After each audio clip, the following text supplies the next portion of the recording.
সেনাপ্রধান সহ 3 বাহিনী প্রধানের সঙ্গে বৈঠকে বসেছে নির্বাচন কমিশন।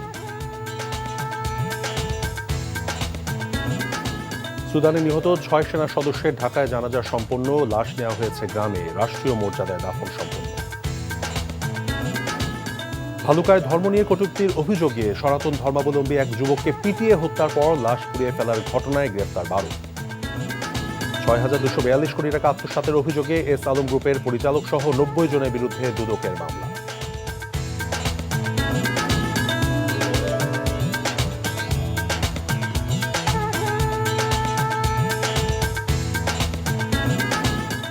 আসসালামু আলাইকুম, মির তৌফিক হোসেন স্বাগত জানাচ্ছি এনটিভি দেশের খবরে। ক্রাউন 7 শিরোনাম দেখছিলেন, এবার বলছি পুরো খবর।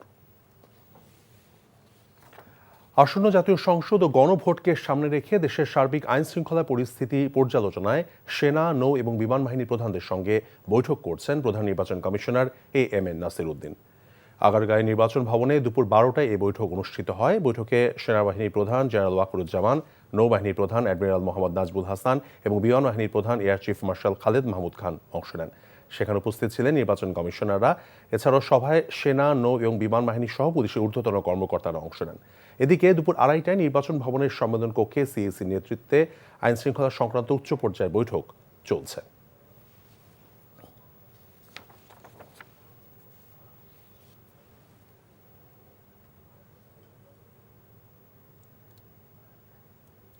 নির্বাচন কমিশন ভবনে আছেন আমাদের সিনিয়র করেসপন্ডেন্ট নিয়ামুল আজিজ সাদেক। সরাসরি যুক্ত হচ্ছে তার সঙ্গে।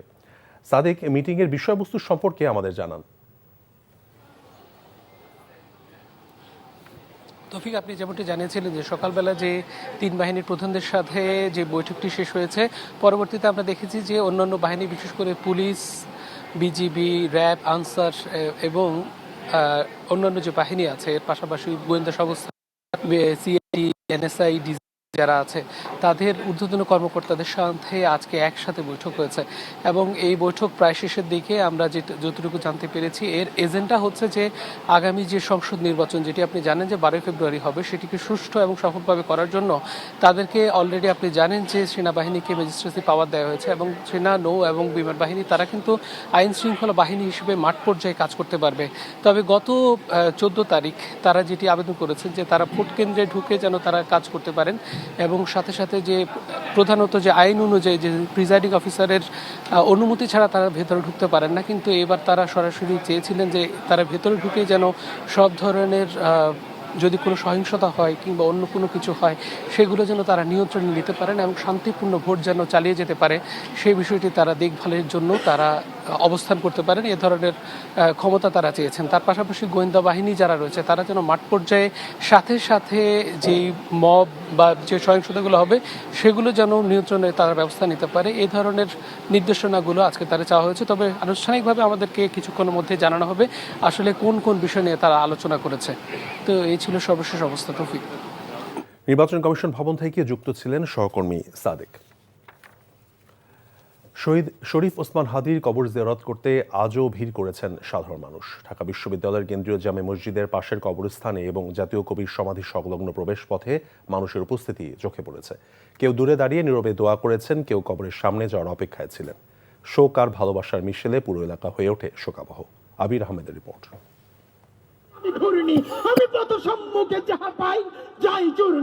একটি কণ্ঠ আজ নীরব, তবু নীরব নয় শহর।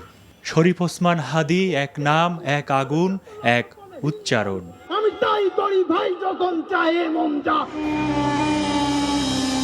লক্ষ পায়ের শব্দে কেঁপে উঠেছিল মাটি, জানাজায় জমেছিল মানুষ, শোক নয়, ছিল প্রতিজ্ঞা।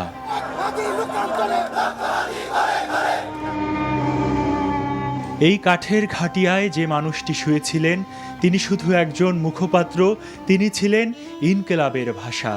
হাত তোলা দোয়ায়, ভেজা চোখের নীরবতায় মানুষ যেন বলছিল, তুমি একা ছিলে না। আমি বড় হয়ে হাদি হব, অন্যায়ের বিরুদ্ধে লড়াইয়ের কণ্ঠস্বর হব। হাদি ভাই আমাদেরকে শিখিয়ে গেছেন কিভাবে সংগ্রাম করতে হয়, কিভাবে দুর্নীতির বিরুদ্ধে কথা বলতে হয়, মানে কিভাবে বিদ্রোহী করতে হয়।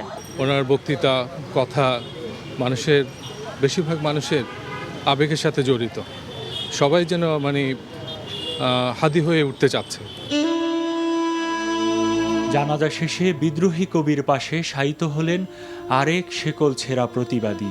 নজরুলের পাশে হাতি ইতিহাস যেন নিজেই কলম ধরল। একজন লিখেছিলেন আগুনে আগুনে, আরেকজন সেই আগুন ছড়িয়ে দিয়েছেন কণ্ঠে কণ্ঠে। দুজনেই আজ নীরব, কিন্তু আগুন এখনো জ্বলে। হাদিকে বিদায়ের পরের দিনও দূর দূরান্ত থেকে মানুষ এসেছে কবরের পাশে দাঁড়িয়ে, কেউ দোয়া করছেন, কেউ চোখের জলে ভেসেছেন। আমার হাদির জন্য আমি এই 4 সাল ধরে কাঁদতে কাঁদতে আমার কালকে আমি খাওয়া দাওয়া করিনি আমার বাবার জন্য। হাদি আজকে বাংলাদেশের 18 কোটি মানুষের হৃদয়ে নতুনভাবে জন্মগ্রহণ করেছে। আপনারা দেখেছেন যে অনেক নতুন সন্তানের নামও হাদি রাখছে। বাতাসে ভেসে আসে একটাই কথা, ইনকিলাব থামে না। মানুষ মরে কিন্তু কণ্ঠ বেঁচে থাকে, জারি থাকে প্রতিবাদ। শত্রুর সাথে গলাগলি, মৃত্যুর সাথে পাঞ্জা। আবির আহমেদ, এনটিভি নিউজ, ঢাকা। বিএনপির ভারপ্রাপ্ত চেয়ারম্যান তারেক রহমানের প্রত্যাবর্তনের মধ্য দিয়ে গণতন্ত্রকে শক্তিশালী করতে চায় বিএনপি, কোনো ব্যক্তিকে নয়। এমনটা জানিয়ে বিএনপি নেতারা বলেছেন তাদের দল স্বৈরতন্ত্রকে প্রতিষ্ঠিত করবে না। গণমাধ্যম ব্যক্তিত্বদের সঙ্গে মত বিনিময় অনুষ্ঠানে তারা এসব কথা বলেন। অন্যদিকে গণমাধ্যমের প্রতিনিধিরা বলেছেন সবাই ঐক্যবদ্ধ না হলে রাষ্ট্রের অস্তিত্ব বিপন্ন হবে। হাসান মাহমুদের রিপোর্ট।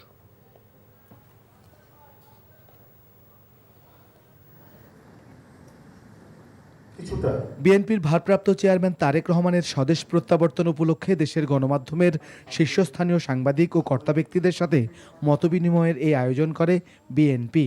সম্প্রতি দুটি পত্রিকার কার্যালয় সহ বেশ কিছু স্থানে ঘটে যাওয়া হামলায় উদ্বেগ প্রকাশ করে সিনিয়র সাংবাদিকরা বলেন, চলমান সংকট সময় থেকে উত্তরণে দরকার সবার ঐক্য। যে সময়টা যাচ্ছে, আগামী দিনগুলি কেমন যাবে, আগামী 2টা মাস কেমন চলবে, বিগত কয়েকদিনের যে ঘটনা তার কি প্রভাব হবে, কতটুকু হবে, এই নির্বাচনটা কতটুকু ভালো হতে পারবে, প্রশ্ন আমার মধ্যে জেগেছে। আমরা সবাই নিরাপদ থাকতে চাই, লিখতে চাই, আমাদের কথা বলতে দিন। আপনারা যদি এটা নিশ্চিত করেন সাধুবাদ জানাবো, আর না হলে আবারও হয়তোবা আমরা আপনাদের সমালোচনা করব। নিরপেক্ষ সাংবাদিকতায় বিএনপির সহযোগিতা প্রত্যাশা করেন সাংবাদিকরা। সাংবাদিক হয়ে যাওয়া মানে ফ্রি লাইসেন্স পেয়ে যাওয়া, সরকারের সমালোচনা করা, ইউনুস সাহেবের সমালোচনা করা, এটা কিন্তু নয়। সরকারও ভুল করতে পারে, সাংবাদিকও ভুল করতে পারে, কিন্তু তার চেয়ে বড় কথা হচ্ছে এই ভুলটা স্বীকার করার সৎসাহস থাকতে হবে। আমাদের এই 53 বছরের রাজনীতিতে বড় বড় অভিজ্ঞতা হলো যে কোনো সরকার কোনো দিন তারা ক্রিটিক্যাল জার্নালিজম অ্যাকসেপ্ট করে নাই। আমি আশা করব নতুন বাংলাদেশে এই ক্রিটিক্যাল আপনারা নেবেন। বিএনপি নেতারা বলেন তাদের দল গণমাধ্যমের স্বাধীনতায় বিশ্বাস করে এবং গণতন্ত্রকে শক্তিশালী করতে কাজ করবে। তিনি আসবেন, সারা জাতি অপেক্ষমান। তার এই প্রত্যাবর্তনকে আমরা গণতন্ত্রকে শক্তিশালী করার জন্য কাজে লাগাতে চাই। ব্যক্তিকে শক্তিশালী করার কোনো উদ্দেশ্য আমাদের এখানে নেই। নেতৃত্ব অবশ্যই থাকবে, কিন্তু ব্যক্তিতান্ত্রিক স্বৈরতান্ত্রিক করার কথার কোনো প্রচলন আমরা করব না, এটা আমাদের অঙ্গীকার। দলতান্ত্রিক কোনো স্বৈরতান্ত্রিকতা আমরা কখনো বাংলাদেশে উৎসাহিত করব না, এলাও করব না, এটা আমাদের প্রত্যাশা। প্রত্যেকেরই কথা বলার অধিকার থাকবে, প্রত্যেকেই তার মত প্রকাশ করার অধিকার থাকবে এবং রাজনৈতিক দলগুলো তার মতামত নিয়ে জনগণের কাছে যাবে। জনগণ যাকে বাছাই করবে সে রাষ্ট্র ক্ষমতা গ্রহণ করবেন। জনগণ রাষ্ট্র পরিচালনার সুযোগ দিলে অতীত ভুলে গণঅভ্যুত্থানের স্পিরিট ধারণ করে দেশকে এগিয়ে নেবার কথা জানান বিএনপি নেতারা। Hasan Mahmud, NTV news, Dhaka. BNP chairperson Begum Khaleda Zia ও দলের ভারপ্রাপ্ত চেয়ারম্যান তারেক রহমানের পক্ষে ত্রয়োদশ সংসদ নির্বাচনের মনোনয়নপত্র সংগ্রহ করা হয়েছে। বগুড়া 7 আসনে দলের চেয়ারপারসন বেগম খালেদা জিয়া এবং বগুড়া 6 সদর আসনে বিএনপির ভারপ্রাপ্ত চেয়ারম্যান তারেক রহমানের পক্ষে মনোনয়নপত্র সংগ্রহ করা হয়েছে। দুপুরে জেলা প্রশাসকের কার্যালয় এবং নির্বাচন অফিস থেকে মনোনয়নপত্র সংগ্রহের সময় দলের চেয়ারপারসন উপদেষ্টা হেলালুজ্জামান তালুকদার লালু, জেলা বিএনপির সভাপতি রেজাউল করিম বাদশাহ সহ অন্যরা উপস্থিত ছিলেন। কুমিল্লা 6 আসনের স্বতন্ত্র প্রার্থী কুমিল্লা সিটি কর্পোরেশনের সাবেক মেয়র মনিরুল হক সাক্কুর পক্ষে মনোনয়নপত্র সংগ্রহ করেন অ্যাডভোকেট গোলাম মুস্তফা। রংপুর 3 আসনে জাতীয় পার্টির প্রার্থী GM কাদের এবং 4 আসনে দলের প্রার্থী শাহ মাহবুবুর রহমানের পক্ষে মনোনয়নপত্র সংগ্রহ করেন স্থানীয় নেতৃবৃন্দ। এছাড়াও দেশের বিভিন্ন স্থানে মনোনয়নপত্র সংগ্রহ করেছেন বিভিন্ন দলের প্রার্থীরা।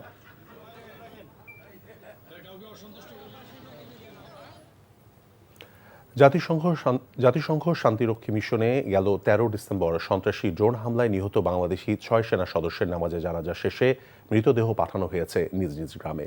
সকালে ঢাকা সেনানিবাসে সেনা কেন্দ্রীয় মসজিদে জানাজা অনুষ্ঠিত হয়। HM মেহেদী হাসানের রিপোর্ট। সুদানের আবেই অঞ্চলে গেল 13 ডিসেম্বর সন্ত্রাসী ড্রোন হামলার শিকার হয়ে মারা যান জাতিসংঘের শান্তিরক্ষা মিশনে কর্মরত 6 বাংলাদেশি সেনা। শনিবার সকালে মরদেহ ঢাকায় পৌঁছে এরপর রোববার সকালে ঢাকা সেনানিবাসের সেনা কেন্দ্রীয় মসজিদে অনুষ্ঠিত হয় জানাজা। শান্তি কামনায় করা হয় দোয়া। জানাজায় অংশ নেন 3 বাহিনীর প্রধান সহ সশস্ত্র বাহিনীর বিভিন্ন পর্যায়ের সদস্যরা। উপস্থিত ছিলেন প্রধান উপদেষ্টার প্রেস সচিব শফিকুল আলম। জানাজা শেষে রাষ্ট্রপতি ও প্রধান উপদেষ্টার পক্ষ থেকে মরদেহে পুষ্পস্তবক অর্পণ করা হয়। এরপর ফুল দেন সেনাবাহিনী, নৌবাহিনী এবং বিমান বাহিনীর প্রধানরা। শ্রদ্ধা জানান জাতিসংঘের প্রতিনিধি। নিহত সেনা সদস্যদের পরিবারের কাছে তুলে দেন বিশেষ সম্মাননা স্মারক। জানাজা শেষে মরদেহ নেওয়া হয় তেজগাঁও পুরানো বিমানবন্দরে। সেখান থেকে হেলিকপ্টারে করে নাটোর, কুড়িগ্রাম, গাইবান্ধা, রাজবাড়ী এবং কিশোরগঞ্জে নিহতদের নিজ গ্রামে নিয়ে যাওয়া হয় মৃতদেহ। HM মেহেদী হাসান, NTV নিউজ, ঢাকা। এদিকে সন্ত্রাসীদের ড্রোন হামলায় নিহত জাতিসংঘের শান্তিরক্ষী মিশনে থাকা 6 বাংলাদেশি সেনা সদস্যের জানাজা শেষে দাফন সম্পন্ন হয়েছে। দুপুরে কর্পোরাল মাসুদ রানার লাশবাহী হেলিকপ্টার নাটোরের লালপুর উপজেলার করিমপুর সরকারি উচ্চ বিদ্যালয় মাঠে অবতরণ করে। সেখান থেকে জাতিসংঘের পতাকা মোড়ানো তার মরদেহ নেওয়া হয় গ্রামের বাড়ি বোয়ালিয়াপাড়ায়। বাড়িতে নেয়ার পর শুধুমাত্র মা, স্ত্রী, কন্যা এবং নিকট আত্মীয়দের দেখানোর পর স্থানীয় স্কুল মাঠে গার্ড অফ অনার এবং জানাজা শেষে দাফন করা হয় মাসুদ রানার লাশ। এছাড়া কুড়িগ্রামের বাসিন্দা সৈনিক মোহাম্মদ মমিনুল ইসলাম এবং সৈনিক শান্ত মণ্ডল, রাজবাড়ির সৈনিক শামীম রেজা, কিশোরগঞ্জের বাসিন্দা মেসোয়েটার মোহাম্মদ জাহাঙ্গীর আলম এবং গাইবান্ধার বাসিন্দা লন্ড্রি কর্মচারী মোহাম্মদ সবুজ মিয়ার লাশ গার্ড অফ অনার শেষে দাফন সম্পন্ন হয়েছে। মহান মুক্তিযুদ্ধের ডেপুটি চিফ অফ স্টাফ, সাবেক বিমান বাহিনী প্রধান air vice marshal AK Khandaker বীর উত্তমের জানাজা অনুষ্ঠিত হয়েছে। বাংলাদেশ বিমান বাহিনী ঘাঁটি বাসার প্যারেড গ্রাউন্ডে দুপুর 1:45 এই জানাজা অনুষ্ঠিত হয়।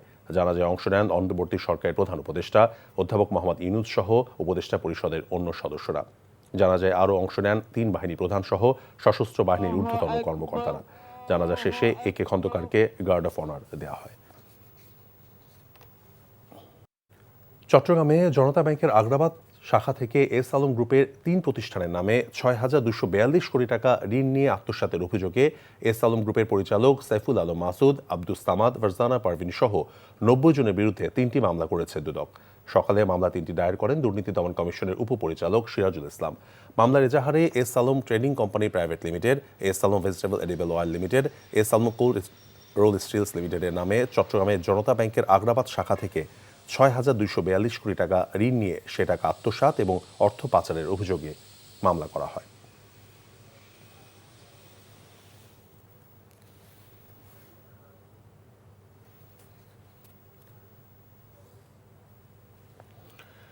বগুড়ায় জুলাই শহীদ স্মরণে ডিজিটাল স্মৃতিস্তম্ভ উদ্বোধনী অনুষ্ঠানে ভার্চুয়ালি বক্তব্য রাখছেন বিএনপির ভারপ্রাপ্ত চেয়ারম্যান তারেক রহমান।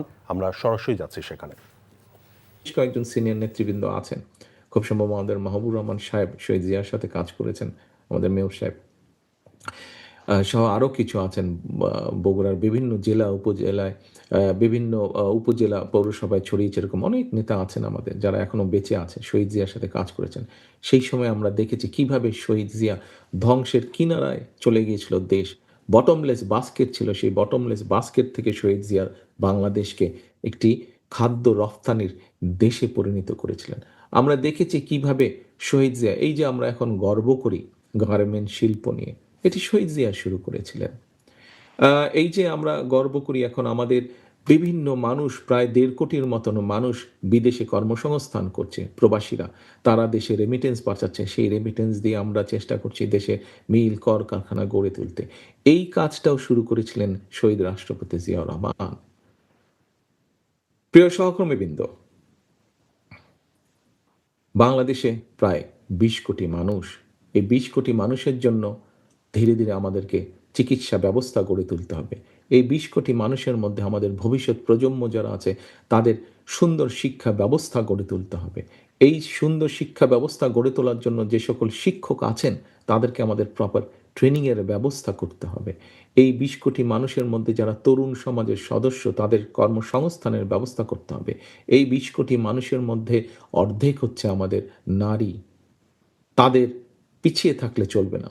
তারা কিভাবে ধীরে ধীরে শিক্ষিত এবং শিক্ষার আলোর মধ্যে প্রবেশ করতে পারেন এবং একই সাথে তারা কিভাবে অর্থনৈতিক মজবুত ভিত্তির উপরে নিজেদেরকে দাঁড় করাতে পারেন তার জন্য আমাদেরকে কাজ করতে হবে। প্রিয় সহকর্মীবৃন্দ, লালমনিরহাট সীমান্ত দিয়ে বাংলাদেশে অনুপ্রবেশের দায়ে বিএসএফ জওয়ানকে আটক করেছে বিজিবি। ভোরে পাটগ্রাম উপজেলার দহগ্রাম ইউনিয়নের ডাঙ্গাপাড়া সীমান্ত দিয়ে বাংলাদেশে প্রবেশের সময় বিএসএফ এর এই জওয়ানকে আটক করে বিজিবি। তিনি 174 বিএসএফ ব্যাটালিয়নের সদস্য। আটক বিএসএফ সদস্য জানায়, গরু পাচারকারীদের তাড়া করতে গিয়ে কুয়াশায় পথ ভুলে তিনি বাংলাদেশে ঢুকে পড়েন। মেয়াদ শেষ হওয়ার পরও রাজশাহী বিশ্ববিদ্যালয়ের 6 জন আওয়ামীপন্থী ডিন স্বপদে বহাল থাকার অভিযোগে কেন্দ্র করে ক্যাম্পাসে উত্তেজনা ছড়িয়ে পড়েছে। তাদের অপসারণের দাবিতে দুপুরে ডিনস কমপ্লেক্সে গিয়ে সংশ্লিষ্ট ডিনদের কার্যালয়ে তালা ঝুলিয়ে দেন শিক্ষার্থীরা। গত 17 ডিসেম্বর আওয়ামীপন্থী ডিনের মেয়াদ শেষ হয়। রাজশাহী বিশ্ববিদ্যালয়ের রেজিস্ট্রার জানান, ভর্তি পরীক্ষার জন্য নতুন করে ডিনদের নির্বাচন দেয়া সম্ভব হচ্ছে না।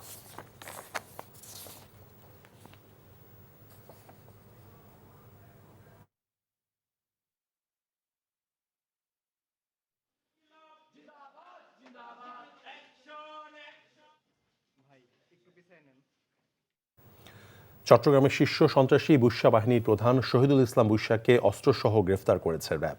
দুপুরে ব্রিফিংয়ে র্যাব জানায়, গোপন সংবাদের ভিত্তিতে মহানগরীর চান্দগাঁও থানায় ফিনলে সাউথ সিটি এলাকায় অভিযান চালিয়ে একটি বিদেশি পিস্তল এবং 9 রাউন্ড গুলিসহ তাকে গ্রেফতার করা হয়।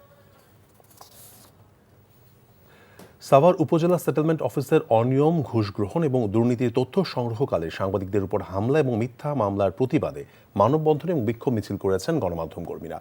সকালে সাভার মডেল থানার সামনে এই কর্মসূচিতে অংশ নেন সাভার, আশুলিয়া এবং ধামরায় কর্মরত সাংবাদিকরা। মানববন্ধন শেষে মামলার প্রত্যাহার সহ 12 ঘন্টার আলটিমেটাম দিয়ে বিক্ষোভ মিছিল বের হয়। খবর শেষ করছি, তবে যাওয়ার আগে ক্রাউন সিমেন্ট শিরোনামগুলো বলছি আরও একবার।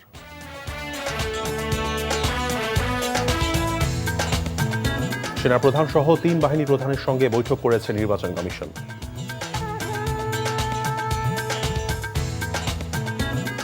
সুদানে নিহত 6 সেনা সদস্যের ঢাকায় জানাজা সম্পন্ন, লাশ নেওয়া হয়েছে গ্রামে, রাষ্ট্রীয় মর্যাদায় দাফন সম্পন্ন। ভালুকায় ধর্ম নিয়ে কটূক্তির অভিযোগে এক যুবককে পিটিয়ে হত্যার পর লাশ পুড়িয়ে ফেলার ঘটনায় গ্রেফতার 12। 6,242 কোটি টাকা আত্মসাতের অভিযোগে এস আলম গ্রুপের পরিচালক সহ 90 জনের বিরুদ্ধে দুদকের মামলা। এই ছিল দেশের খবরে। এই খবরের ভিডিও সহ আপডেট জানতে ভিজিট করুন এনটিভি অনলাইন www.ntvbd.com। এছাড়াও এনটিভির জনপ্রিয় সব অনুষ্ঠান এবং খবরের আপডেট জানতে ভিজিট করুন আমাদের ইউটিউব এবং ভেরিফাইড ফেসবুক পেজ। 6টা ইভিনিং নিউজ দেখার আমন্ত্রণ রইল। ধন্যবাদ সবাইকে।